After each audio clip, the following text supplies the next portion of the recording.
মোঘল আমলের কায়দায় রাজধানীতে অনুষ্ঠিত হয়েছে ঈদ আনন্দ মিছিল। সুলতানি আমলের এই ঈদ র্যালির আয়োজনে অংশ নিয়ে সাধারণ মানুষ বেশ উচ্ছ্বসিত।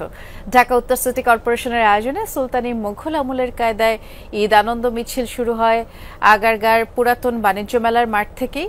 আর এই আনন্দ মিছিলে অসংখ্য মানুষ অংশ নিয়েছেন।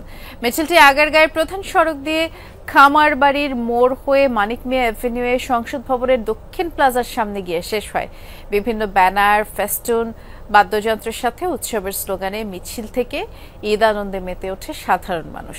আর এই মিছিল শেষে মানিক মিয়া এভিনিউর সংসদ ভবন প্রান্তে আয়োজিত কনসার্টে সাধারণ মানুষ যোগ দেন। অসম্ভব আনন্দের বিষয়। আমার জন্মের পর এই ফার্স্ট দেখছি সুলতানি আমলের ঈদ, এর আগে দেখি নাই। এত আনন্দ আর কখনো পাই নাই। আনন্দে মনে হচ্ছে যে কেঁদে ফেলি, এরকম একটা অবস্থা। এইবার প্রথম আসতে পেরে ও নিজেও আনন্দিত এবং আমিও আনন্দিত।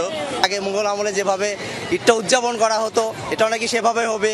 ঘোড়া থাকবে, হাতি থাকবে এবং সুন্দরভাবে ঘোড়ার গাড়ি থাকবে। ভবিষ্যতের বাংলাদেশ একটা ইনক্লুসিভ বাংলাদেশ হোক, সবার জন্য হোক,